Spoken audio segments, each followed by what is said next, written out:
Looks like basic counting, but it's not that simple. From equations to distributing objects, these questions test how students organize possibilities without missing any. Find the number of positive integer solutions to w plus x plus y equals to 5. Okay, so 5 is an easy number to work out. Okay, so the first method obviously is you can go and list all the possible values for w, x, and y. I don't think it's that hard. Okay. Yeah, there can't be that many, and it has to be integer solutions also. 1 plus 1 plus 2 Yes.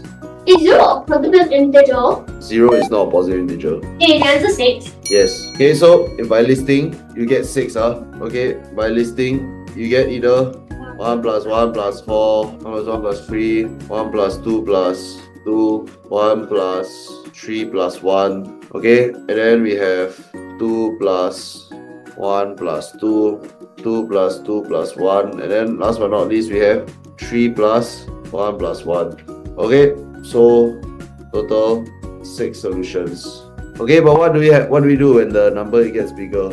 Okay, and the answer gets bigger, there are more numbers. So we're gonna do the stars and bars method. Okay, so it's basically just looking for a number of gaps and using combinatorics. Okay, so since the answer is 5, we just draw 5 circles. 1, 2, 3, 4, 5. Okay, and just now we now just need to choose 2 spots between any 2 circles. So maybe here and here. So this becomes your w, this becomes your x, this becomes your y. So how many possible gaps are there? 1, 2, 3, 4, 5.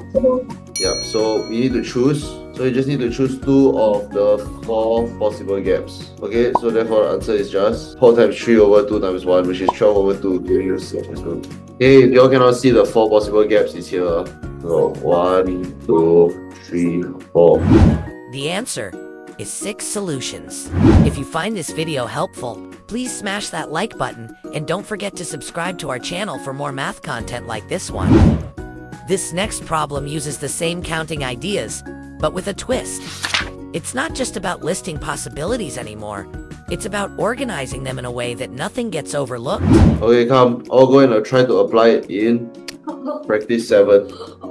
So likewise, we can list or we can use the stars and bars method. So it's basically finding the number of dividers. Okay, so we need to distribute 10 identical balls into 3 boxes. Okay, so let's have 10 balls. 1, 2, 3, 4, 5, 6, 7, 8, 9, and 10. Okay, now we need to find the number of ways to distribute these 10 balls into 3 boxes. So one possible way is like that, like that. So can you see that this has divided this into box A, this one is box B, and then box C. And they say that no box can be empty. So there's no box can be empty just means that the dividers cannot overlap. Okay, now I want to ask y'all, can y'all put the divider in this gap here? No. No, right?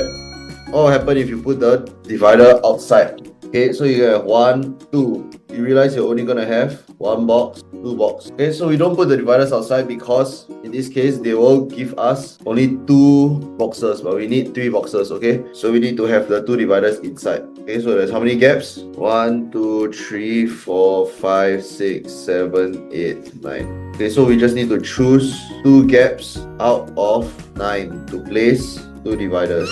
Therefore the answer is just 9 choose 2, which is 9 times 8 over 2 times 1, giving me 36.